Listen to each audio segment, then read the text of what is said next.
네, 오늘은 우리 연건영 교수가 준비해온 건데, 네. 뭐 신분 사칭 범죄, 그러니까 저는 컨피던스 게임, 예, 컨 게임이라고 교수님 아시잖아요. 예, 그래서 오늘 컨 게임에 대해서 얘기 좀 하려는데, 저 옛날에 처음에 공부할 때 이제 외국 책을 보다 보니까 컨 게임 이게 많이 나오는 거예요. 그냥 CON, 네, 컨 게임, 컨피던스라고 안 쓰고, 네, 근데 이제 교수님 아시겠지만 저희 사법 영역에서 CON을 쓰면 죄수를 얘기하는 컨빅트, 그죠? 코네어 아시잖아요. 옛날 코네어. 유명한 영화 중에 저 죄수 호송하는 거, 그러니까. 컨버스는 이제 죄수 호송하는 버스라고 그러고요. 근데 또 하나가 교수님이 아예 초장에 말씀해 주셨는데 컨피던스라고 해서 이건 이제 확신을 가지고 그래 확신범을 얘기할 때 예, 컨피던스 뭐 크리미널 이렇게 얘기하잖아요. 그래. 그래서 거기에 이제 확신범 중에 두 가지 영역이 있는데 하나는 이제 테러범이나 종교적인 색채. 그렇지. 옛날에 아슈아라 교주 아시잖아요. 그 저기 살인가스 테러 뭐 그런 게 하나 있고 또 하나의 확신범은 자기가 숨기면서 속이는 신분을 어떻게 보면 사실이라고 믿는 거야? 믿거나 이제 그렇게 이제 자기를 그럼 뭐 리플리 증후군? 리플리보다 조금 더 센 거? 네, 좀 센 거예요. 그래서 오늘은 컨 게임이라고 제가 했고요. 그러니까 신분 사칭 사기 범죄 관련해서 이제 범죄 심리 쪽으로 교수님 좀 접근하려고 그래요. 도대체 얘네가 왜 그러는지. 그리고 최근에 그 유형이 너무 많아가지고 일단 몇 가지만 정리해서 교수님하고 우리 구독자분들 설명을 좀 드리려고 그래요. 오케이. 최근에 교수님 저기 우리나라 3대 의대 중에 하나에서 그 의사 사칭한 사건 뉴스 보셨죠? 세브란스 병원. 네. 그 사건을 제가 이제 유심히 봤는데 그걸 보다 제가 꽂힌 거예요. 야, 아직도 저런 인간이 있냐 했는데. 그걸 나는 처음에는 속는 사람들이 이해가 안 갔어요. 그죠. 근데 교수님 아시겠지만 이 사람이 지금 30대인데 지금 나온 거로는 유부남의 맞아요. 회사원으로 돼 있잖아요. 네, 자녀도 네. 있고요. 그래서 서대문 경찰서가 거기 관할이니까. 그렇지, 거기 서대문. 네네. 거기서 이제 6월 사문서 위조 및 위조 사문서 행사, 공문서 위조 및 공문서 위조 행사 혐의로 검찰에 송치했다. 이렇게 이제 이번 달 15일에 발표가 났는데 교수님 이거 해석 좀 해주세요. 이게 왜 이렇게 들어가죠? 이게 신분 사칭인데. 아니 근데 아마 자기 뭐 회사 의사로 사칭했다 그러더라고요. 의사 뭐 이런 거 사칭하면 이제 그게 문서에 따라서 공문서냐 사문서냐 다를 수 있어요. 아, 그러면 교수님 공무원증하고요. 공무원증이라든지 이런 거는 이제 공문서니까. 공무원증은 그러면은 이제 그런 경우에는 공문서 위조. 네. 그다음에 위조를 해가지고 써먹었으니까 위조 공문서 행사. 동행사죄 이렇게 붙이는데 그냥 원래 일반적으로 그냥 공문서 위조 및 동행사죄 이렇게 얘기하는데 네. 엄밀히 그 얘기하면 그냥 공문서 위조 네. 그다음에 위조 공문서 행사 이렇게 그 죄명이 되는 거고요. 네. 그러니까 공무원증이라든지 공문서인 경우를 그렇게 하면 그렇고요. 근데 이제 의사 면허 같은 거를 만약에 이제 그 위조하면 그게 공문서예요. 의사면허증은 의사면허증이요? 보건복지부 장관이 직인 찍어서 내보내주니까 의사면허증은 경험감 있잖아요. 그러면 이제 공문서 그 위조죄가 되고 그다음에 뭐 병원 출입증 같은 거 가짜로 만들었다면 뭐 세브란스 병원 이제 이를테면 출입증을 내가 의사라서 출입증이야 이게 그거를 위조했다면 그건 사문서죠. 공문서가 아니죠. 그건 사문서 위조 및 위조 사문서 행사. 그러니까 공무원인 신분을 위조하면 공문서 위조가 되고, 그다음에 민간 기업이나 병원에 의사 사칭한 거는 사문서 위조 그렇게 되네요. 이거 아마 내가 볼 때 이 새끼 공문서 위조는 그걸 거예요. 의사 면허증일 거예요. 의사 면허증, 그러네. 그렇죠? 그래서 그 교수님 말씀대로 나온 게 지금 이 사람이 한 게 뭐냐면 첫 번째 이제 그 의사 신분증 면허증을 언론에 나오기로 이거를 복사를 똑같이 만들었대요. 그래서 걸고 다녔고 이게 교수님 말씀하신 사문서 위조 및 행사죄 같아요. 그다음에 가운도 입고 다니고요. 가운 입고 다니고. 네. 그다음에 이제 이 사람이 엮인 게 뭐냐면 결혼 중개업체에 자기를 등록을 했대요. 가짜로. 네. 그래갖고 의사라고 내 직업이 의사라고 결혼 중개업체다가 의사 면허증하고 의사 신분증을 보냈구나. 그것 때문에 그런 거죠. 공문서 위조가 이거. 사문서 위조. 공문서 위조죠. 의사 면허증 같은 경우는 공문서 면허증. 그거를 결혼 중개업체 내라고 할 거 아니에요. 의사 신분증. 아마 합산된 것 같아. 이게 지가 편한 거는 다 위조한 것 같아. 그러니까 이제 결혼 중개업체에다가 이거를 집어 넣어갖고 자기가 의사인데 지금 거기 그 본교에 있는 캠퍼스에 병원에 근무한다 이렇게 한 거예요. 유부남이고 애도 있는데 그러니까 이걸 보고 이제 어쨌든 명문대 의사니까 좀 만나자 그래갖고 여자분들이 이제 우르르 달려들었구만. 우르르까지는 모르겠고요. 우르르니까 여러 명이죠. 그래서 했는데 이게 웃기는 게 피해자가요. 아주 직업군도 다양해요. 회계사인분도 있고 뭐 여자분들이요. 그다음에 뭐 교사도 좀 있으시고 그다음에 뭐 자영업 하시거나 프리랜서인데 좀 자기 나름대로 잘 나가는 사람들 여성들이 이 사람들을 다 만났다 이거예요. 근데 만났는데 어디서 만났냐? 그들은 병원에서 만난 거예요. 병원 앞이겠지. 안에서. 병원 민원실 그러면. 뭐 안에 거기 로비 있잖아요. 로비 같은 데서 만나지. 왜 그러면 요즘에 교수님 슬기로운 의사생활도 보시면 아시겠지만 접근성 많이 한다고 그래갖고 안에 인테리어도 잘 돼 있고 카페도 있고 막 이렇게 잘 돼 있잖아요. 그러니까 거기서 이제 내가 수술을 하고 있으니까 오후에 와라 데이트하자. 이제 사귀면서. 그래서 그 피해자들 진술 대부분이 데이트를 병원 내지는 그 대학 캠퍼스하고 붙어 있잖아요, 교수님 바로 뒤에. 거기서 하는구만. 캠퍼스에서 했다 이거예요. 가운은 입고 여기다 의사 이름 하고 붙이고 댕겨도 의사들이 하도 많으니까. 네. 누가 확인 안 하거든. 거기도 직원이 제가 알기로 그냥 거기 왔다 갔다 하는 직원은 5천 명이 넘어가는. 그러니까 모르거든. 그 가운 입고 돌아다니는. 그래갖고 이제 그렇게 해서 이제 피해를 입은 거고 이분들은. 또 하나 이제 문제는 뭐냐면 뭐 그렇게 사기를 해서 결혼까지 얘기를 했다면 성에 대한 착취 행위까지도 진행이 될 가능성이 크죠. 나오지는 않았겠지만 그런 것도 있고 그 다음에 또 이 사람이 하다 보니까 의구심이 가는 거예요. 피해자분들이. 그래갖고 이제 병원이 약간 업무에 좀 마비가 왔었나 봐요. 뭐냐면 그 의사가 실제 있냐. 계속 전화 오지. 전화 오는데 없거든. 또 이름이 있는 의사 선생님도 아니고. 그러니까 보통 사칭 사기 같은 경우 교수님 실존 인물이 존재하는데 이 사람 명의를 도용이라고 하는 신분 사칭이 있는가 하면 아예 그냥 다른 가공의 인물을 만들잖아요. 근데 얘는 좀 이런 표현은 좀 띨빵한 게 가공의 인물로 한 거예요. 전혀 그러니까 등록이 안 돼 있는 의사 이름을 사용을 한 거죠. 그러니까 한 방에 그냥 이름 부르면 그런 사람 없어요 나올 정도네. 네. 그러니까 이제 이게 또 이런 거 아시겠지만 개인정보보호법에 의거해서 이 사람이 우리 조직에 소속이 됐냐 안 됐냐도 좀 조심스럽게 조율해줘야 되잖아요. 근데 병원 입장에서 편했던 게 아예 그냥 이 사람 자체가 없으니까 이름 자체가 연관형이 없는 거지 그냥. 네, 연관형이 없는 거예요 그냥. 그러니까 없습니다 이렇게 다 하는데 병원 쪽에서도 의심을 한 거예요. 왜? 아니 이런 의사가 없는데 왜 자꾸 여자분들이 전화 와가지고 그 과에 바꿔달라고 그런 사람 있냐 하니까 이게 지금 어이가 없는 거죠. 그래서 이 경찰에서 이 내용을 파악을 해갖고 이제 했는데 문제는 뭐냐면 이제 이게 최근에 신분 사칭 관련해서 결혼 중개업 관련돼서 지금 여러 가지 문제가 좀 발생하고 있는 거예요. 되게 많은 것 같더라고요. 그래서 결혼 중개업체 입장에서는 그 사람이 내놓는 신분증이나 그걸 믿을 수밖에 없잖아요. 조회할 수 있는 뭐 관청이나 이런 것도 아니고. 그건 아니지 개인 사업인데. 예, 근데 이제 제가 결혼 중개업 하는 아는 지인이 있어서 물어봤더니 자기 생각에도 이게 의구심이 가는데.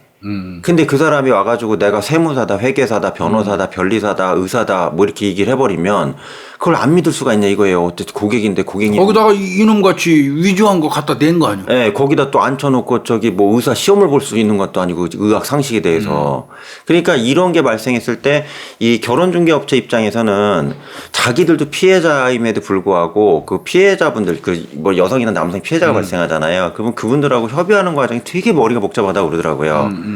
근데 그분들 입장에서도 이게 피해자분들도 창피하니까 왜 내가 그 사람 창피하니까 결혼하겠다고 등록했다가 사기당했는데 이걸 뭘 좋은 일이라고 고소까지 하냐 그래갖고 대부분 중재나 이제 합의를 통해서 이게 물리긴 하는데 결혼정보업체로 오겠다. 되게 힘들대요. 이것 때문에 얘기를 하시더라고요. 그래서 어쩔 수 없죠. 왜 그러냐면 지금 이들은 민간 영리 목적의 업체이기 때문에 뭐 보건복지부에다 의사면허 조회할 수 있는 것도 아니고 대한변협에다가 변호사인 거 조회할 수도 없잖아요. 심지어는 학교에다가 교수인 거 조회도 안 알려주는 경우도 있거든요. 홈페이지 봐라. 사진 나오니까. 뭐 이렇게 얘기하는 거 많기 때문에 이 사칭 사기가 개인정보보호법 강화로 인해서 발생하는 또 다른 파생에 우리 사회에 좀 문제가 아니냐. 그래서 제가 그 사례로 이걸 좀 본 거란 얘기입니다. 이거 결혼중개업체는 의사면허증을 받아서 그거를 의사협회에다가 보내가지고 이런 의사가 있습니까 하고 확인한다는 것 자체가 좀 어려운 일이거든요. 또 네. 그 보내면 의사협회에서 누구라고 뭐 그 사설업체에다가 신분을 확인해 줄 의무도 없을 뿐더러 위험하죠. 교수님 또 해주는 그러니까 거라서 또 또. 개인정보 관련된 거기 때문에 네. 이거는 좀 문제가 있어요. 결혼중개업체에 제출된 그러니까 이력만 보고 그 사람을 철석같이 믿고 그 사람하고 이 데이트하면서 믿어버리는 거 굉장히 위험해요. 그리고 이제 또 예를 들어서 이제 그 초혼인 걸로 위장을 이것도 신분 그거는 가족관계 등록부를 아마 위조한 것 또 같아요. 위조해온대 여기서. 그러면 공문서 위조죠. 네, 근데 이제 그런 막 범행을 저지르면서 쉽게 얘기하면 데이팅, 그러니까 결혼 중개업체를 성착취의 수단으로 쓰는 거예요. 성폭력의 수단으로. 그러네. 그리고 여자들은 돈 뜯어내고. 예, 돈도 뜯고요. 그리고 또 중요한 거는 이제 그분들이 이게 공개가 됐을 때 수치심을 느낄 수 있는 정도의 약간 좀 그 전문직이나 이름 되면 좀 알 수 있는 그 영역의 분들 있잖아요. 이분들을 노려서 공격을 그렇게 많이 한대요. 그러니까 피해를 당해도 이게 창피하니까 말을 못 하는 거라 이게. 그 똑똑한 사람이 이렇게 당했냐 뭐 이런 말 나올까봐. 그래서 이걸 해서 이쪽에 서식하는 이게 독버섯 같은 인간들이 있다는 얘기입니다. 그 다음에 이게 이제 그거 하나 끝나기 전에 하나 말씀드릴게요. 그럼 이제 이런 얘기들 막 하시죠. 사기 결혼죄 아니냐 그거. 그렇죠. 사기. 근데 저 형법에 사기 결혼죄는 없어요. 없죠. 네, 없어요. 그러니까 이 사람들 처벌하는 게 사문서 위조, 그다음에 공문서 위조, 또 뭐 조금 더 나가면 이제 사기죄, 뭐 요 정도가 되죠. 교수님은 전에 이런 게 신분 세탁해서 잡으신 적 있어요? 이런 건 꽤 있죠. 이런 사건은 꽤 있어요. 주로 뭐가 많으셨어요? 교수님 할때 뭐 사칭하는 거 사기꾼들이? 의사 많아요. 아, 의사가 많아요? 의사 많아요. 제일 신분에서 사기치는 것 중에 많은 게 의사예요. 근데 이제 그 말씀하신 것처럼 꼭 자기 병원이라고 하면서 근데 이게 일반 개인 병원은 안 되니까 그래요? 꼭 종합병원 불러. 작은 병원 안 해요? 뭐 건국대학교 병원, 뭐 서울대병원. 그래서 여성이 가면 꼭 그 로비나 아니면 그 입구 벤치에서 만나고 지금 바빠서 수술하다 말고 나왔다고. 이 새끼도 벤치에서 했대요. 수술하다 말고 나왔다고 그러면서 가운 입고 나와고 여기 의사 김계통이라고 딱 써서 붙이고 명찰 달고 와서 하고 또 여자 열심히 가서 김밥 사다 가지고 주면은 그 벤치에서 처먹고 이제 빠이빠이 하고 들어가서 저는 안에 들어가고 가운 벗고 이제 화장실에서 또 지도 가고 그런 식으로 하는 게 많은데 여전히 이거는 이어지고 있는 것 같아요. 근데 이거는 방법이 없어요. 결혼중개 업체도 나름대로 2중 3중에 자기들 영리를 목적으로 한 거잖아요. 네, 그럼 2중 3중에 검증하는 시스템을 나름대로 법 위반하지 않는 범위에서 자기들이 연구해야 돼요. 고안해봐야 되고요. 그렇죠, 네. 그다음에 이 여성분들 특히 의사라고 얘기하면 아주 구체적으로 물어보셔야 돼요. 어떻게 물어보면 돼요, 그때? 어느 학교 의대 나와서 몇 학번이고, 그다음에 지금 현재 근무하는 그 병원의 군의 전화번호, 그다음에 무슨 과에서 근무하면서 몇 명이서 어떤 형태의 근무하는지 이런 거 정도로 좀 물어보셔서 확인해야 돼요. 그렇죠. 어차피 사귀려면. 확인해야 돼요. 그 같이 연인이니까 사진 한 방 퍽 찍으세요. 이렇게 둘이서. 그거 찍어가지고, 그거 가지고 만약에 뭐 세브란스 병원 뭐 무슨 과라고 그러면 거기에다 사진째 좀 가서 확인할 필요 있죠. 그건 가능하죠. 그거 확인 못할 게 없잖아요. 이 의사분, 저 염건영 이 닥터, 이분 맞죠? 여기 근무하시죠? 하고 그 데스크 가서 물어봐도 돼요. 그 해당 과에. 그러네. 네. 진료하는데 쭉 서 있을 거 아니에요? 간호사 선생님 다 있는데. 간호사 선생님한테 물어봐도 되잖아요. 그 정도 노력은 해야 되는 거 아니에요? 그러니까 다 그걸 안 하신 거예요. 안 하는 거지. 이제 그거 조심해야 돼요. 그거. 그러니까 이제 제가 요거에 관해서 첫 번째 제가 토픽으로 주제로 얘기하는 게 교수님 우리 사회가 아직도 뭐 사자나 이렇게 좀 약간 공부 많이 한 직업군 있잖아요. 이렇게 얘기를 하면 그냥 믿어버리는 속성이 있는 것 같아요. 그런 것 같아요. 그러다 보니까 소위 말하는 뭐 아까 얘기한 변호사, 변리사, 뭐 회계사, 세무사, 의사, 뭐 한의사 이렇게 얘기하면 에이 맞겠지 흰색 가운 입고 왔는데. 그냥 믿는 거예요. 그러니까 이게 첫 번째는 사칭 사기의 제 피해의 이유가 뭐냐면 상대방의 의심할 수 있는 직업군이 아니야. 저 사람은 저런 것까지 사칭할 정도로 그런 사람은 아니야. 이런 식의 자기 확신이에요. 이거는 교수님 그러니까 피해자 확신이라고 그러거든요. 그러니까 피해자 확신 때문에 발생하는 게 이런 그 소위 말하는 화이트 칼라 직업군의 사건이 아니냐 이걸 좀 말씀드리고요. 두 번째는 이제 그 이 컨 게임이라는 용어가 나온 게 교수님 그 에드리언 레인이라는 펜실베니아 대학교가 명문 대학이잖아요. 미국 3대 명문 대학인데 에드리언 레인이라고 아주 유명한 교수님이 있어요. 이분이 그 화이트 칼라 범죄자를 연구하는 과정에서 화이트 칼라 범죄자는 사기, 뭐 횡령 다 이게 대대하는 거죠. 근데 이제 뇌과학적으로 접근을 하시는데 뇌가 어떻게 생겼나? 하다가 이제 희한한 뇌파가 나온 놈들이 나온 거예요. 어떤 형태의 놈들? 그게 이제 이게 소위 말하는 신분 세탁범이 있잖아요. 신분 위조범들이 뇌파가 완전히 틀린 거예요. 화이트 칼라 범죄자 중에서도. 이게 뭐가 틀리냐 했더니 얘네가 이제 첫 번째 외부 반응에 대한 대응력이 엄청나게 빨라요. 뇌파가 신속하게 돌아가요. 인기응변이. 그렇죠. 그거 얘기세요. 네. 그렇겠지. 야, 교수님하고 저 같은 경 인기응변 약하잖아요, 솔직히. 거짓말하면 이게 표정 관리가 안 되지. 그것도 있고 뭐 상황이 발생하면 고민을 해야 돼요. 이거 어떻게 해야지? 막 이러고 고민하잖아요. 그러니까 이런 사람은 신분 사칭 사기를 못 한다는 게 에드리언 레이 교수님이 얘기하신 거, 레인 교수가 얘기한 거예요. 얘네를 봤더니 뭔가 이제 돌발적인 걸 이렇게 주잖아요. 자극을 주면 뇌파 파박 돈대요. 일반인들은 이거 어떡하지 고민하는 뇌파가 나오는데 얘는 바로 즉흥적으로요. 진짜 0.1초 내에 대응을 하는 뇌파가 나오더라 이거예요. 솔루션이 나와. 이건 완전하겠네. 그러니까 얘네가 이렇게 하겠죠. 그러면 이 새끼들 타고난 거네. 타고난 거예요, 교수님. 선천적인 거네. 네. 그래서 왜 교수님도 이렇게 보시면 저기 순간적으로 있잖아요. 그 사기 범죄자들 오면 진술할 때요. 순식간에 내가 이거를 구성을 잘해. 그죠. 그거예요. 기가 막히게 구성을 해. 뭐 물어보면 그냥 그 복잡한 걸 어떻게 금방 짧은 순간에 기획해가지고 쫙 진짜처럼 스토리 만들어내지. 근데 이제 그 순간 형사들은 의심해요. 벌써 네. 이 완전 사기꾼 새끼네 그러지. 근데 이제 형사는 그걸 꿰뚫으니까 하는 건데 수사관은 일반인은 당할 수밖에 없잖아요. 그러네. 그래서 이게 첫 번째고. 그 다음에 또 뭐냐면, 인기응변 능력 있잖아요. 대응력도, 그러니까 위기 대응 능력도 뛰어난데, 뇌파를 보면 응변 능력에 대한 뇌파가 상당히 높게 나온대요. 그러니까 뭔 일이 발생했을 때, 교수님 이렇게 우회로 돌아가는 거 있잖아요. 이런 것들. 그 다음에 세 번째는 뭐냐면, 뇌 중에서도 뇌구 중에서도 보면 신의와 관련된 뇌구조가 있는데, 그 사람을 신뢰하거나 믿거나 하는 뇌파 이런 게 있는데, 이 신의를 생성하는 이쪽에 뇌파가 강하대요. 이게 황당한 게 뭐냐면 상대방을 속이려고 접근하면서도 상대방한테 의리를 지키려는 그 뇌파가 작동한다는 얘기예요. 뭔 소리야? 뭔 얘기냐? 그러니까 형 동생을 섭외하거나 이렇게 누나하고 오빠 있잖아요. 친구로 만드는 능력이 탁월하다는 얘기예요. 뇌 구조 자체가. 금방 조금 전에 친화력 소개 받았는데 바로 형님 동생 해버리는 놈들. 네. 맞아요. 대체로 그런 놈들이 사기꾼. 네, 친화력. 바로 형님 하더라고. 그래서 이 새끼가 나하고 조금 전에 만났는데 바로 형님하고 지랄이야. 네. 그럴 때 있죠.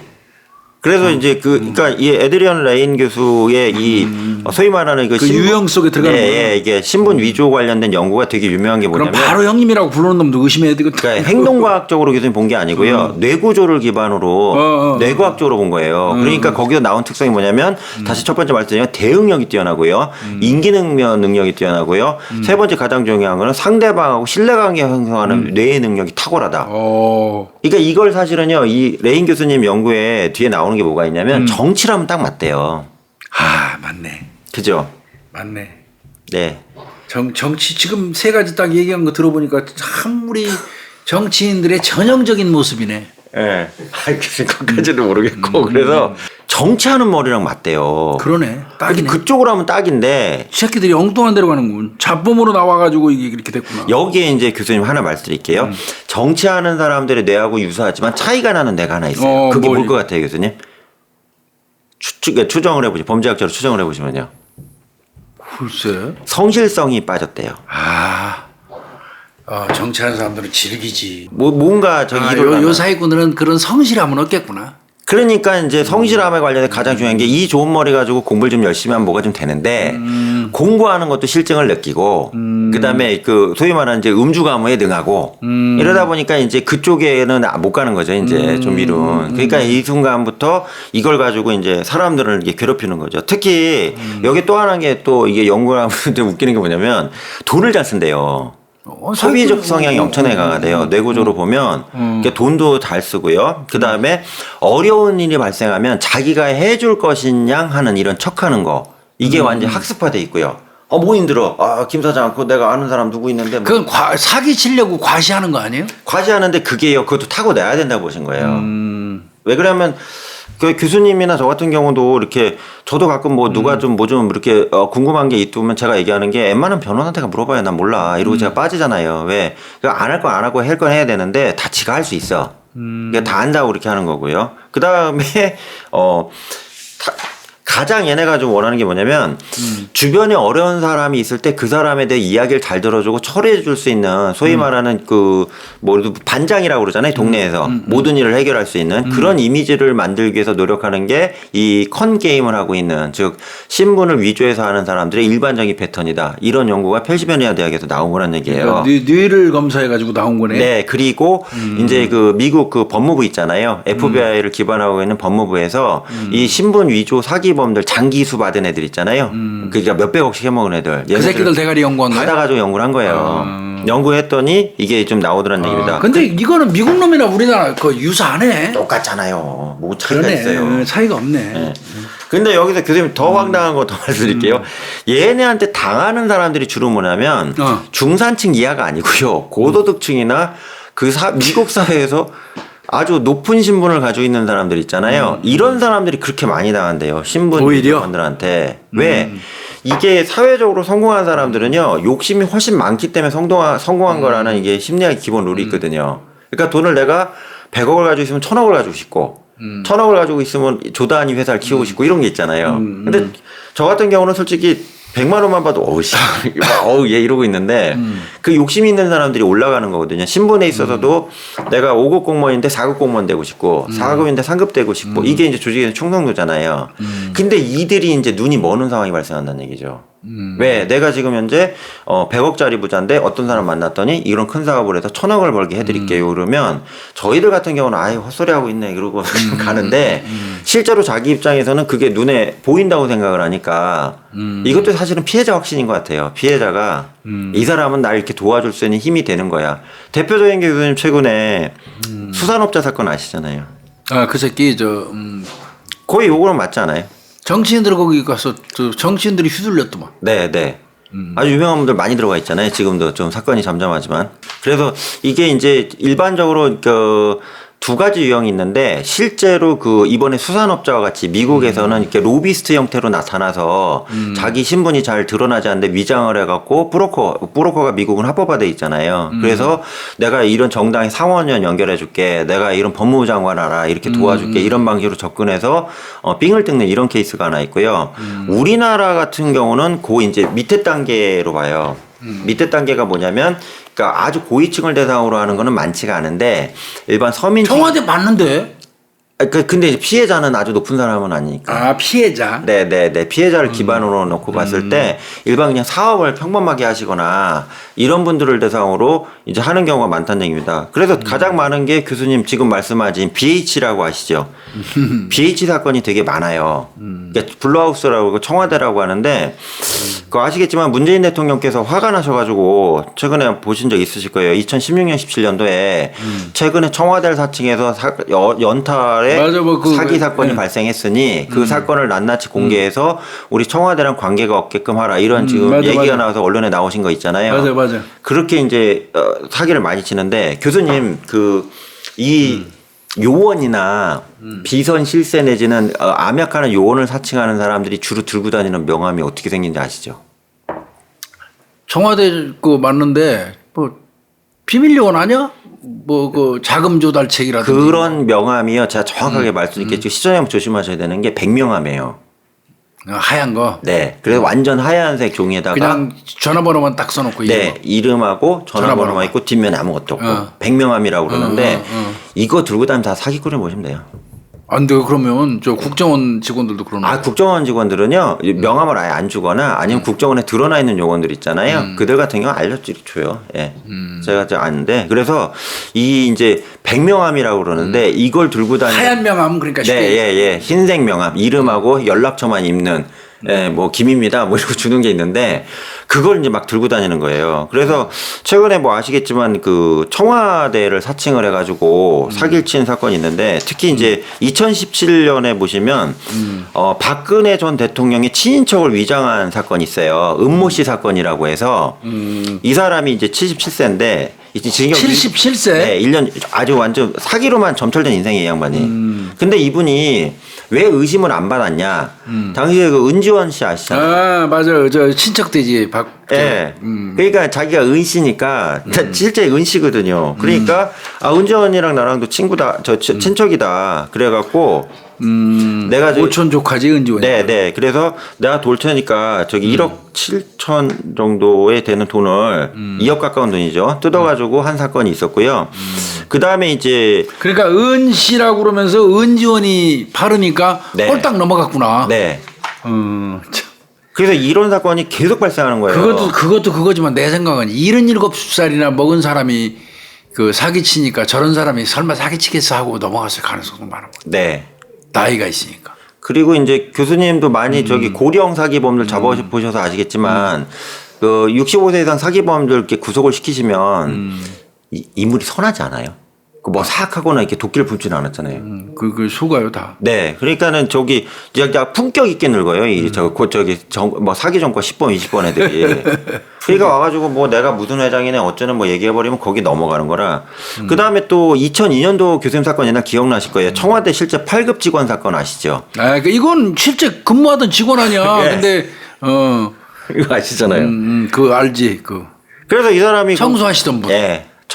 청소 직원이었어요. 청소하는 직원이었는데, 그러니까 일반 이제 행정 직원이죠. 행정부서에서 이제 시설 관리하는 8급이었는데, 이 사람은 또 청와대 근무하잖아요, 실제. 맞아요. 현재 근무하죠. 예, 근무하니까 청와대도 들락날락하고, 또 아시겠지만 뭐 들어갈 때 정장 입고 출근하지 뭐 맞아요. 추하게 들어가겠어요. 거기서 어떤 일이랑 관계 없는 거고. 그리고 청와대 내부에 대해서 그냥 지가 늘 보니까 묘사할 때 그냥 뭐 있는 그대로 쫙 읊으면 청와대 들락거리는 사람 분명히 맞지. 그리고 피해자들이 그분 퇴근할 때 또 만났으니까 거기 보안문에서 나오잖아요. 그럼 보안문으로 나오고. 그거 어떻게 합니다. 또 나올 때 또 백일 경비단이 격려해주고. 예.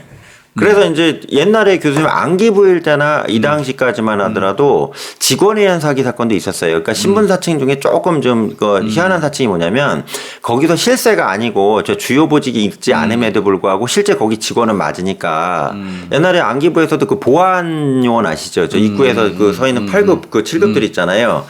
그들이 이제 자기가 이제 안기부에서 실제 직원은 맞거든. 맞아요. 네, 맞는데 해병대 출신들 많이 거기 특징. 예. 근데 거기도 방호원 역할을 하셨거든요, 그분들이. 맞아요. 방호원. 예, 그러니까 실제로 뭐 저 에이전트나 요원 저번에 오신 그분 같은 한 게 아니고. 그래도 이제 그 사람들이 안기부 직원이라고. 예, 그 안기부 직원 맞으니까. 맞긴 맞지. 방호원이니까.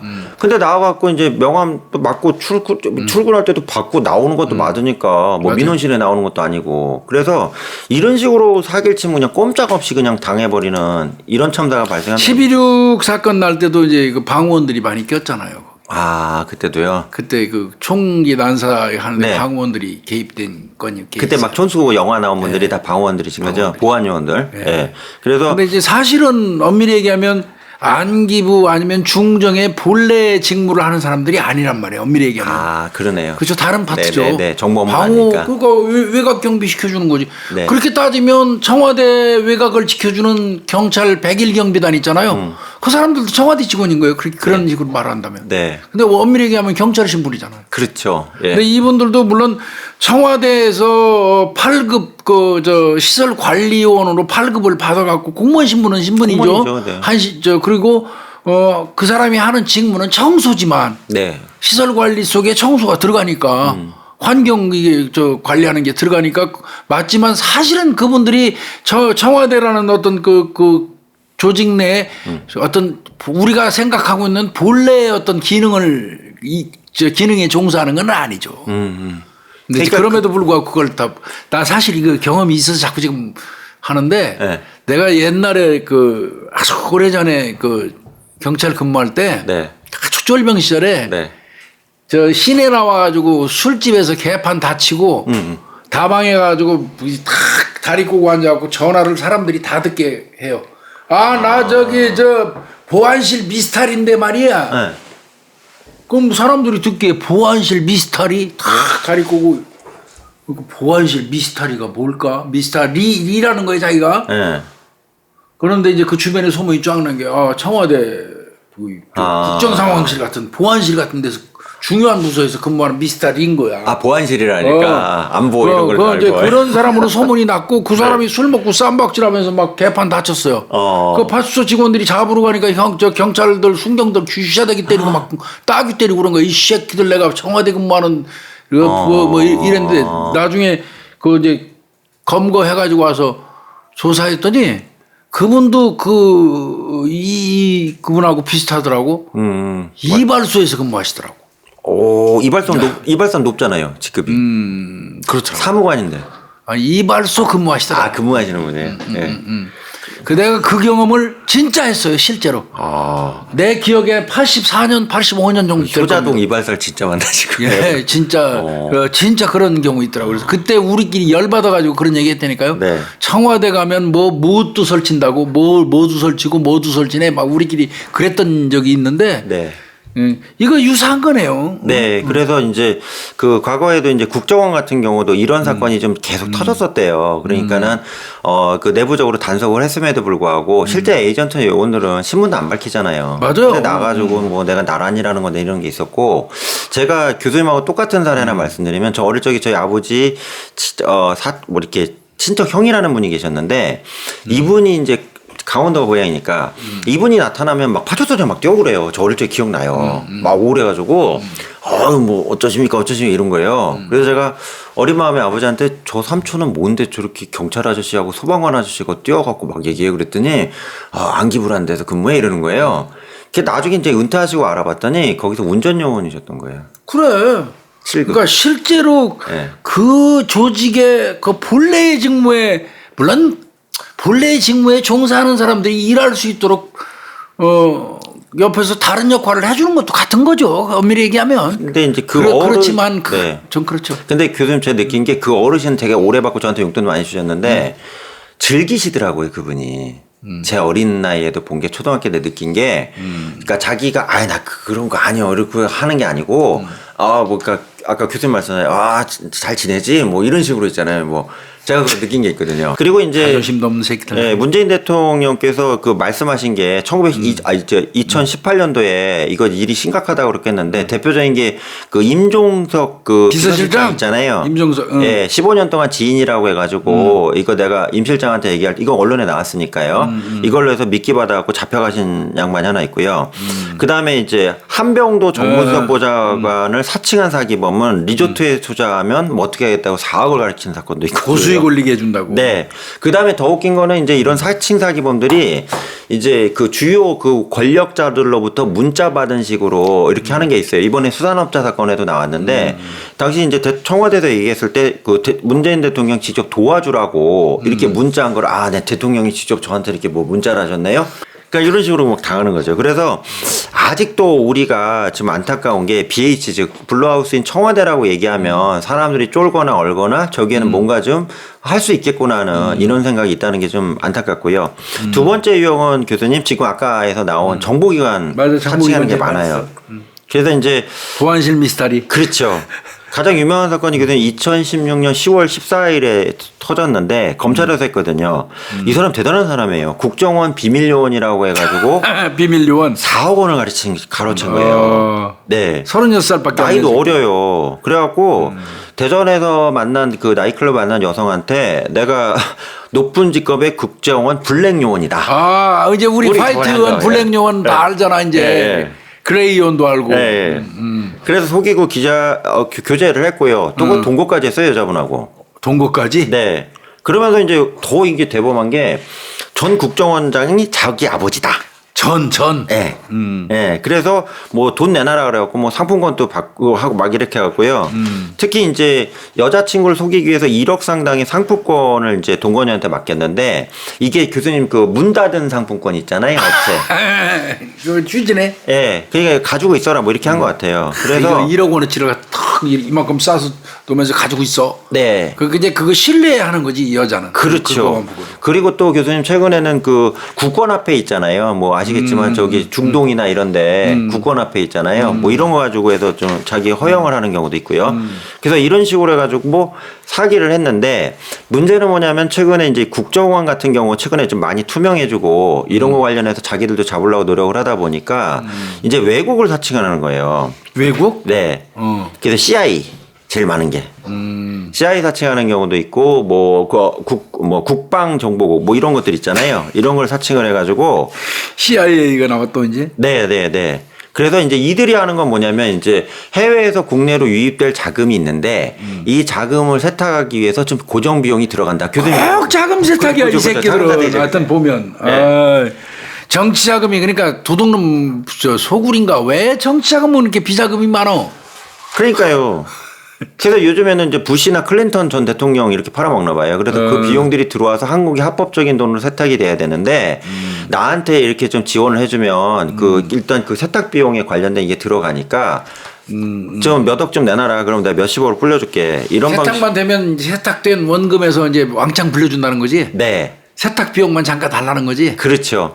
특히 이제 보시면 그 2013년 같은 경우에는 이제 CIA 비자금 관련해서 이거 CIA 비자금? 네, 비자금에 관련 이것도 마치 세탁 과정이었는데 그걸 믿고 2억 8천을 주신 거예요.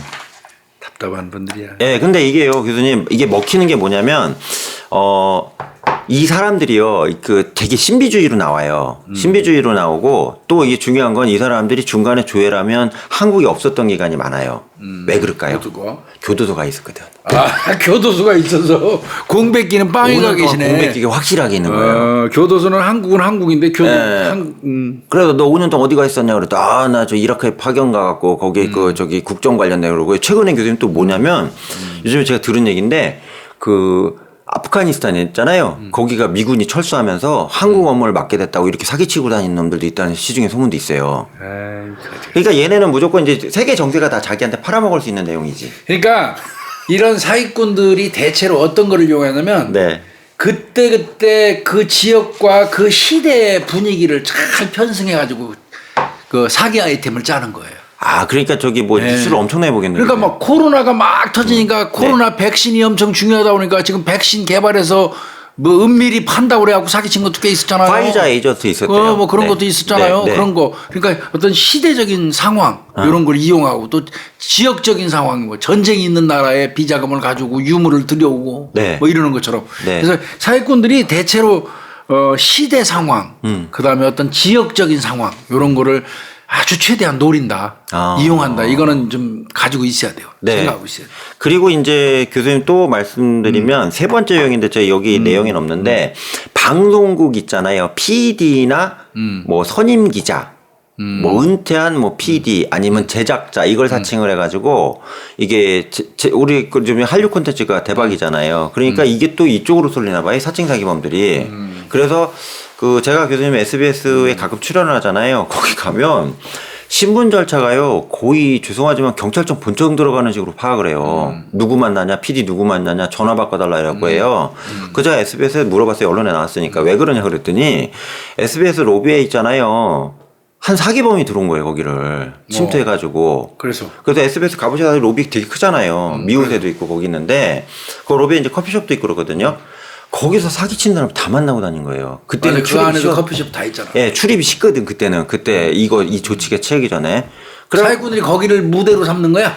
한 놈이 터진 거야. 일을 터트린 거예요, 일을. 그래갖고 거기서 이제 만나가지고 사람 만나가지고 제가 SBS 지금 저기 드라마나 지금 진행 중인데 회의하다 내려왔다고 그래갖고 이거 좀 투자하면 뭐 얼마 주겠다. 또 이게 아주 다각적으로 했어요. 저기 이제 그 연예인 그 있잖아요. 가상의 프로덕션을 만들어가지고 거기서 이제 뭐 드라마 이걸 좀 런칭 중인데 세 편을 거기에 신인 배우를 좀 원한다 이렇게 올린 거예요. 홈페이지를 하나 만들어갖고. 그 새끼가? 예. 그럼 믿고 올리죠. 또 그게 또 거기 그 아시겠지만 그 배우들 모집하는 뭐 이런 거 있잖아요. 카페 같은 데가 거기다 몇 개월 오니까 막 지원서가 온 거예요. 그러니까 이 친구가 이제 SBS뿐만 아니라 KBS, MBC 로비에서도 만났대요.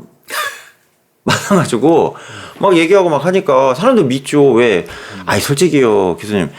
방송 연예 관련해 갖고 내가 그쪽에 뭐라 그러죠? 진출하려고 하는 사람이 KBS 로비에 갈 일이 몇 번 있겠어요. 내가 아직 지망생이면 그게 몇 번 있겠어요. 저도 방송국 갈 때나 인터뷰하니까 가면서도 저도 낯선 동네 간 것 같아요. 방송국 들어가면. 근데 일반인은 갈 일이 거의 없잖아요. 얘가 와가지고 거기다 이 방송국이라는 사옥 전체를 백그라운드 활용을 해갖고 아 내가 여기서 이런 드라마 진행하고 있는데 이런 식으로 하면 그것도 교수님 제작을 하겠다고 하는 약간의 일종의 사전 사전 발표 있잖아요. 이거 나오면 그걸 악용을 한대요.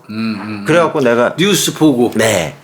그러니까 믿을 수밖에 없잖아요. 그래서 그렇게 해서 투자를 받거나 연기자 시켜준다고 해서 또 돈을 뺏고 착취하는 사례들. 이것도 좀 쓰레기 같은 상황이 좀 많다는 얘기입니다. 박 PD, 정 PD님 참고하셔야 되겠어 이거. 이 내용. 이런 거 있긴 있어요? 들어보긴 했어요? PD님들 이런 얘기 들어봤어요? 생소한데요. 아니 정상적인 PD님이나 작가님 그렇게 안 하죠. 아니 들어봤을 수 있잖아. 네. 근데 이제 이게 사실은 제가 좀 들은 얘기 중에 그 연예인 그 캐스팅 에이전트 있잖아요. 캐스팅 에이전트 중에 그렇게 많대요. 근데 이들이 문제점이 뭐냐면 이전에 근무했던 경험이 있어요. 알지 그러니까. 그러니까 로드 매니저나 그러니까 아예 그 메인으로 하는 그런 작가나 이런 것들은 아니고 매니저가 아니고 이런 쪽에 있었는데 근무한 건 맞거든요. 그러면서 그러니까 풍어를 읊는 거지. 네, 그러면서 자기가 프로덕션을 만들었다고 얘기를 해가지고 돈도 받고 캐스팅 비용 지원받겠다고 해서 사고를 치는데 문제는 교수님 말씀대로 잡으면요 그 돈 다 어디로 갔을까요? 다 유흥비로 다 나간 거예요. 그렇지 뭐 술 먹은 거지 뭐. 예. 그래서 이런 상황이 있었다는 얘기입니다. 쳐죽이네. 그다음에 이제 최근에 가장 큰 사건 하나만 좀 설명을 드리면 그 고대 교수를 사칭한 사건이 있었어요. 고대 교수? 제가 이분 때문에 피해를 좀 봤어요. 네. 뭐요? 왜 피해를 봤냐면 갑자기 제가 공무원 교육은 제가 지금 17군데를 다 가고 있는데 갑자기 17군데에서 저한테 연락이 와서 뭐라냐면 영 교수님 죄송하지만 학사, 석사, 박사 졸업증명서 다 내놓으십시오. 갑자기 이러는 거예요. 제가 10년 넘게 강의를 갔는데 그게 저도 이유를 모르고 그걸 뭐 떼서 냈죠. 냈는데 이게요 교수님 좀 황당한 얘기가 제가 얘기 듣기로는 전체 강사 중에 한 4, 5%가 갑자기 증발이 됐대요. 이 사건 때문에. 그러면 그동안 그 가짜 학위 가지고 학력이나 막 경력 사항이 정확하지 않았던 사람들이 이제 공무원 교육원들 강의를 간 거죠. 이거 되게 큰 사건이었어요, 교수님. 그게 말이 되나 공무원 교육원에? 예, 가능해요, 교수님. 왜 그러냐면 교수님이 예를 들어서 이제 뭐 예를 들어 전북의 공무원 교육원 이제 원장님이고요. 제가 전남의 공무원 교육 원장이잖아요. 근데 저희는 딴 데 소개받아서 이 사람 강의를 불러요. 불렀는데 여기서 강의 평가 너무 좋아요. 그러면 거기서 이 사람 인적 사항 관계 없고 이 사람이 강의 평가가 몇 등이라는 게 전산에 올라오거든요. 저희 교육원에서. 그럼 이쪽에서 한 게 믿음이 되잖아요. 그러니까 그냥 데려가는 거야. 그렇죠. 이건 방송국하고 똑같아. 그러니까 이쪽은 여길 믿고 여기 공무원 교육원에서 외래 교수야. 그럼 여기서는 여기 또 공무원 교육원에서 아니 그거 맞아. 내가 그거 방송국에서 박 PD 나 맨날 얘기했었잖아요. 종편 방송 말이에요. 종편 방송에서 여기서 하고 있으면 그냥 다른 방송에서 가면 물어보지도 않아. 아 그래요? 이쪽 방송에서 뭐 무슨 대학교 외래 교수하고 네. 딱 나왔잖아요. 네. 그러면 다른 방송에서 불러갖고 그대로 이 방송에서 썼던 무슨 대학교 외래 교수하고 그만 써서 그냥 기재해서 방송시켜요. 근데 내가 그 열이 받는 거야. 난 알거든. 네. 저 사람 아닌데, 저 교수 아닌데. 네. 학위도 없어. 네. 근데 그걸 그냥 쓰더라고. 그래서 내가, 왜. 나는 대한민국에 학위 없이 교수하는 거 못 봤다. 저 사람 내가 알기로는 학위 없다. 근데 왜 당신네 이렇게 쓰냐. 적어도 그 패널들 불러가지고 소개를 하려면. 네. 그 사람들한테 경력증명서, 그럼 학위증명서, 네. 요 2개 정도는 좀 받아라. 네. 아니면 재직증명서, 네. 재직증명서, 경력증명서, 학위증명서. 이거 3개 정도는 각 방송국에서 받아가지고 확인해 본 다음에 그 사람 프로필을 올려줘야 되잖아요. 네. 근데 그거 안 하더라고. 진짜 솔직히 말씀드려서 지금 우리 방송에서 몇몇 사람 내가 얘기하고 싶어요 지금. 있어요, 교수님? 그 방송 하시는 분들. 박사 수료한 사람이 박사로 올리기도 그럼 안 하고 되죠. 정확히 해야지. 명확히 해야죠. 박사 수료하고 박사 학위 받은 건 달라요. 네. 그냥 석사예요 그 사람은 그러면. 네. 근데 그런 거 가지고 교묘하게 장난치고 경력도 한 번 강사 갔다 온 거를 외래 교수라고 얘기해요. 그 염교수나 나나 우리 저 국립중앙경찰학교에서 외래 교수 활동했지만 외래 교수 하려면 정식으로 응모해가지고 학위 경력증명서 뭐 다 그 증명서 해가지고 심사해서 뽑히는 게 외래 교수예요. 시간까지 했는데. 근데 강사로 잠깐 가서 그 하루 강의한 거 있잖아. 특강 비슷하게. 그걸 외래 교수라고 떠들고 댕겨요. 그래서 그러면 그거를 또 그 방송국에서는 확인도 안 하고 이력이라고 써줘 거기다. 그러니까 똑같은 방식이에요, 교수님. 똑같네. 그래갖고 교수님 두 건이 연타로 터진 거예요. 네. 한 건은 아예 대놓고 서울대 의대를 나왔다. 서울대 의대라고. 네, 그래갖고 서울대 의대를 나왔다고 얘기해서 이 사람이 그 사실은 그 미국의 그 의료 드라마 있잖아요. 카페지기 방장을 했었는데, 오. 예, 그걸 그러니까 그 시카고 메디컬 교수님 아시죠? ER 아시잖아요. 한동안 되게 유행했잖아요. 그때가 시청률이 어마어마해가지고 카페가 생겼어요. 거기서 방장을 했어? 방장을 한 거. 이 친구가 그 매니아예요. 했는데 대박인 게 뭐냐, 의사 선생님들이 엄청 많이 들어온 거예요, 그 카페에. 아, 근데 그 사람에 대해서 몰라. 아니, 이 사람 방장이 자기 의사라고 안 했지. 그래서 방장인데 거기서 회원이 막 제가 얘기 또 심할 때 진짜 활성화할 때는 그 의사 선생님 한 3,000명이 들어왔대요. 아이고야. 왜 그러면 이 미국 그 의료 드라마를 보면서 우리도 많이 선진화됐지만 그때는 그 의료 문화가 좀 약간 후진적이 있으니까 이걸 좀 바꿔야 된다 이런 막 글들이 막 올라왔나 봐요. 그러다가 이제 이 사람은 그 방장이니까 그 내용을 관리를 해야 되잖아요. 전문가가 됐겠지. 네, 그러니까 뭐 이거 보다 보니까 이제 전문 용어부터 다 자기게 된 거예요, 이제. 그래갖고 이제 나중에 사기꾼들이 머리 회원들이 그 방장한테 물어본 거예요. 선생님은 무슨 대 의대 나왔어요? 이렇게 물어본 거예요, 질문이. 당연히 의대 나왔을 거라고 생각했구나. 예, 이 사람도 답변해 중에 너무 전문성이 있으니까. 그래서 이 사람이 뭐 서울대 의대를 나왔고 뭐 저 미국의 명문 의대 유학을 갔다 오면 유학파다 이러고 광고를 해버린 거예요.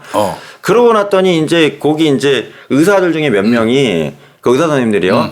아, 우리 방장님, 미국의 선진 의료 시스템에 대해서 우리가 배우고 싶은데 의사 그 소 그룹 모임 있잖아요. 학회. 여기 와서 특강을 해주세요 한 거예요. 갔어요? 갔죠. 이 새끼 간이 좋네. 간이 벗다니까. 그래 갔는데 얘가 이하라고요. 시카고 메디컬을 딸딸딸 외고 다니니까 용어가 얼마나 현란하겠어요. 그 실제로 미국 병원 의사 그 의대 교수들 자문을 받아 만든 드라마니까 우리도 왜 이번에 그 슬기로운 의사생활도 상당히 전문적이 있잖아요. 의대 교수 다 붙였잖아요. 맞아. 그러니까 거기서 막 떠들어대니까 미국 다 유학 안 가본 의사 선생님들은 다 맞는 거 있잖아. 뽕가네 뽕. 그러면서 이게 이제 일파만파 퍼져가지고 이 사람이 그 공무원 교육원 다닐 때까지는 안 걸렸어요. 왜 공무원 그러냐면 교육을 했어요? 공무원 교육 다니면서 이제 그 의료 강의가 있거든요. 뭐 응급의료 강의도 있고 되게 많아요, 교수님. 환장하겠다. 쓸고 다녔어요, 거의. 제가 알거든요, 이 사람을. 쓸고 다녔는데 이러다가 이 사람이 이제 그 공중파 방송에 그 강연 프로그램 있잖아요. 거길 나간 거예요. 간이 배 밖으로 나와가지고. 근데 교수님 그 강의 나가기 전에 이 사람 시간당 얼마 받았게요? 강사비를. 몰라. 700만 원. 최고 강사였어요. 우와, 그렇게 하다가 나갔는데 나가자마자 뻥이 터진 거예요. 왜 그래? 그래서 리스트가 딱 그 공중파에 나오잖아요. 나오니까 그 의대 나오신 그 사람들 다 알지. 동문들이 나이도 나오니까 야 우리 동기 중에 저런 애 없는데 이거 어떻게 된 거냐면서 거기서 문제가 제기됐고 결국 구속이 됐어요. 이게 하나가 있었고요. 아니 사기꾼 새끼. 이거는 그냥 넘어갔는데 이 사람이 더 큰 거예요. 이게 오늘 많이 활용 점정인데 이제 여기 나와 있죠. 이름 제가 아는데 넘어갈게요. K모 씨인데 이 사람 활약이 너무 화려한 거예요. 지금은 또 교수님 불러드릴게요. 첫 번째는 뭐냐면 고려대 언론에 나왔으니까 고려대하고 겸임 교수님. 겸임 교수. 두 번째는 외교부 통역관. 그것도 서기관 4급. 오 맞다. 그 다음에 국회 통역관 5급 사무관. 그 다음에 여기 또 주한 미국 대사관 외교관. 그 다음에 장장해. 대통령 전담 통역관. 그것도 노무현 이명박 박근혜 대통령 자기 다 3대에 했대요. 걸쳐서. 예. 그 다음에 고대 정외과 졸업. 화끈하죠. 오뭐 짱짱하네. 저는 솔직히 이 사람 만난 적 있어요. 공무원 교육 가는데 이 양반이 딱 앉았는데요. 죄송한 말씀인데 거기 공무원 교육원 교수님들이 뻑 가가지고 제가 이런 말 정말 죄송한데 완전히 거기도 레벨이 있어요. 저는 3급 레벨이에요. 전 구석에 앉아갖고 믹스커피 타먹고 강의 들어가는 케이스고 이 양반은 왔는데 원장님 2급이에요. 공무원 교육원은 원장이 와갖고 아이고 우리 교수님 오셨냐고 막 하는데 저는 뉴페이스거든요. 야, 씨, 장난 아닌가 보다 이러고 막 보고 있었거든요. 저는 경외감을 느꼈는데 그 인간이 이 인간이에요. 그 인간이. 그래갖고 고대 겸임교수, 저 언론사 몇 군데서요 고려대학교 확인했는데 이런 겸임교수 없는 거예요. 말도 안 되고요. 그 다음에 외교부에서는요 이 사람 공무원 재직기간 없다고 또 밝혔고요. 당연하지. 그래서 내가 재직증명서, 경력증명서 뭐 얘기하는 거요. 예. 그다음에 국회 같은 경우도 뭘 하냐. 이 사람이 국회에서 활동을 했었던 것 같아요. 통역관으로 활동했던 것 같긴 한데 이 사람 전임으로 뽑은 게 아니고 알바로 썼을 가능성이 있다. 이 정도만 답변이 알바겠지. 예, 나왔다는 얘기고요. 그다음에 영어는 잘하는 거네. 뭐 하나 봐요. 예. 그다음에 미국의 외교관 있잖아요. 외교관에서 뭘 하냐면 뭐냐면 아니 이 사람 외교부 공무원이래. 미국 대사관 진짜 합리적으로 얘기한 거예요. 이 사람 신분이 외교부 공무원이라고 밝히고 다녔는데 그 다른 나라 외교관은 우리가 쓰냐 이거를. 맞아. 그 나라 외교관이지. 맞아. 이건 맞아. 질문 자체가 논리적으로 안 된다 이래서요. 물어본 쪽에서 좀 약간 좀 쪽팔려하게 되는. 쪽팔린 거지. 예, 이런 상황이었고요. 거기다 이 사람 얘기가 대박인 게 뭐냐면 노무현, 박근혜, 이명박 대통령을 전부 다 통역을 맡았다 이렇게 얘기를 한 거예요. 그러니까 이 사람 같은 경우는 동시통역이잖아 그거. 그럼요. 대단한 거예요 그 동시통역은. 네네네. 그래서 이 사람이 왜 이렇게 됐냐. 근데 그 과정에 대해서는 잘 나오지는 않고요. 근데 문제는 뭐냐면 이러한 그 경력이 전국에 있는 공무원 교육원에 다 먹혔다는 게 이게 에이 나 이게 엄청난 상황이었던 얘기입니다. 공무원 참. 그래서 전국에 있는 교수님 도단위 공무원 교육원 있잖아요. 뭐 충북, 충남 뭐 거기 다 갔고요. 그다음에 충격적인 것은 행정안전부 지방자치 인재개발원이라고 아실 거예요. 5급 사무관 교육관은 이게 중앙공무원 쪽 교육이고요. 그다음에 교수님 사법기관도 강의 갔어요. 어디 갔을까요? 해양경찰학교도. 경찰은 아닐 거야. 해양경찰학교 갔었어요. 그래 맞아. 네. 경찰 교육기관은 네. 저 한번 서치하거든요. 네. 그래서 이게 이렇게 돼가지고 이게 지금 난리가 났었다는 얘기죠. 문제는 이제 뒤지고 뒤져봤는데 전부 다 이제 허위 사실인 것 뿐이고요. 이런 새끼가 다 있어. 그래서 교수님 이게요 이 사람이 제가 솔직히 말씀드리는데 그 공무원 교육 관련해서 있잖아요. 이 영역이 약간 허술한 부분이 있었어요. 뭐냐 그 사람의 이력이나 경력에 대해서 조회하지 않았는데 이 사람이 터지고 났더니까 난리가 난 거죠. 그 다음 상황이 뭐냐 모든 그 공무원 교육하는 강사들에 대해서 학력 사항과 경력 사항을 다 조회해라 이게 지침이 내려온 거예요. 그게 맞지. 네. 그러니까 한 3-4% 사라졌다니까 이 사람들이. 그럼 그런 새끼들이 있었다는 얘기잖아. 네. 이유도 없이 사라졌어요. 그래서 제가 열받아서 좀 말씀드린 겁니다. 그래 그게 내가 간단해요. 자 이 사람이 어디 재직하고 있다면 그 기관에다 보내서 재직 증명서 하나 떼오라면 돼요. 네. 그 다음에 그동안 몇 년 동안 나처럼 이제 이를테면 뭐 경찰로 32년 근무했다 그러면 경력증명서 떼오세요. 32년 근무했다면 그러면 간단히 경찰청에 가서 경력증명서 요청하면 경력증명서 쫙 나와요. 몇 년도 입직해서 몇 년도에 뭘로 퇴직했다는 거 딱 나와요. 그거 하나. 그 다음에 학위 받았다 그러면 김복주에는 건국대학교 가가지고 저 대학원 가서 법학박사 그 학위기 찾으면 돼요. 그냥 간단해요. 네, 세 개만 받으면 돼. 네. 재직증명서, 경력증명서, 학위기. 그러면 되는데 그거 확인도 안 하고 그냥 해가지고 어디 짝퉁들이 그냥 진짜 웃기더라고. 그래서 교수님 여기 공무원 교육 관련된 기관 중에 이런 놈도 있었구나. 근데 교수님 자세히 보시면요. 특정 공무원 교육 기관이 싹 빠져 있어요. 피해 안 입은 대로요. 어딘지 보이시죠, 교수님? 특정 공무원 뭐냐면 교육연수원이 거의 없어요. 교육 공무원 있죠. 교사하고 교육행정직 공무원 하는 교육기관이 한 20개 되거든요. 하나도 없어요. 거기는 안 했네. 리스트에. 왜 그러냐. 여기도 제가 강의를 나갔는데 교수님 여기는요. 교사들 가르치는 데잖아요. 그러다 보니까 교육부 지침에 따라서 학사, 석사, 박사나 이런 것도 어디 학교나 관계없어요. 그런 관계없는 거고 이걸 다 받아요. 받기 때문에 이걸 내는 과정에서 필터링이 되거든요. 저 교육 공무원들 하는데. 네. 근데 이런 데는 그렇게 안 하는 모양이구나. 예, 그래서 지금 바뀌었습니다. 그래도 여기 보니까 경찰대학이나 뭐 저 국립중앙경찰학교, 경찰수사연수원 뭐 이런 데는 없네. 그런 데는 다 조회하시죠. 조회하니까. 네, 그래서 제가 우리 사회가 이제 좀 스펙만 높으면 얼마나 어수룩한지를 좀 하나 좀 비판적으로 말씀드린 게 아까 교수님 말씀드린 게 그거예요. 앞에서 한 기관에서 썼다면 우리 기관도 앞에 기관에서 검증됐기 때문에 그냥 써버린다. 없다. 그건 안 돼. 예, 사람 속이는 것도 똑같잖아요, 교수님. 이 부분은 좀 조심해야 되지 않냐 이런 생각이 듭니다. 야, 누구야 이름 얘기하면 안 아이, 돼. 교수님 찾아보세요. 그 얘기해도 될 것 같은데 궁금해 죽겠네. 인터넷 치면 나와요. 네. 인터넷 치면 나온대요. 네. 우리 구독자님들 인터넷 한번 쳐보십시오. 네.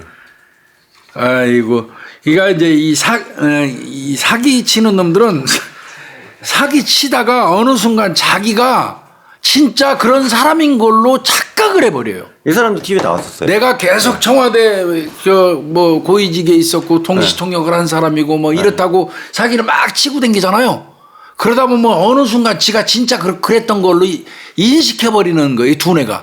그런 사람 그거- 잡으신 적 있으시잖아요. 그거 굉장히 그 위험하고. 진술할 때 교수님 눈이 반짝반짝하면서 그렇게 믿어요. 자기가 그 사람 맞대요. 그거 깨는데 시간이 얼마나 걸려요, 교수님? 전 일일이 저 회부 받고 그래야죠. 참 말도 안 되는 얘기다. 이게 문제 이거. 그래서 제가 우리 컨 범죄, 네, 신분 컨게임이라고 사칭 네, 범죄. 네, 그 우리 우리 구독자분들 부탁드리는 게 그 사람이 대단해 보일수록 그 사람이 대단한 걸 확인할 수 있는 건 너무 쉬워요. 맞아요. 근데 그 사람이 대단할 때 대단한 걸 확인 안 하는 게 그 사람에 대한 예의고 그 사람에 대한 격식 차림이라고 생각하시거든요. 근데 대단한 사람과 거래를 하거나 일을 하실 때는 대단함이 진짜 대단한 건지 어떤 대단함이 모르겠지만 그걸 좀 확인하시는 절차가 지금은 정보가 다 구글에 그럼 나오니까요. 쉬워요. 전화 한 통이면 돼. 네, 하셨으면 좋겠어요. 그렇게 오늘 컨피던스 게임이라고 그래서 신분 사칭 사기 범죄 관련해서 우리 양 교수 자료 많이 찾아가지고 와서 얘기했는데 좀 더 구체적으로 실명을 얘기해줘도 괜찮을 것 같은데 안 해주고 결국 끝났습니다. 네. 그래요. 이거 엄청 대단한 사람인 것처럼 나에게 어느 날 접근해서 무엇이든 다 들어줄 것처럼 호탕하게 접근하는 사람. 네. 그 사람들은 한 번 정도 의심해보고 그 사람한테 특히 투자를 할 경우에 그런 그럼요, 예. 의심을 해보는 게 필요하다 하는 사기범죄 관련된 얘기예요. 네, 절대 결국은. 빠지셔야 돼요. 오늘 아주 유용한 그 정보 오늘 들었습니다. 네, 수고했습니다. 감사합니다. 예.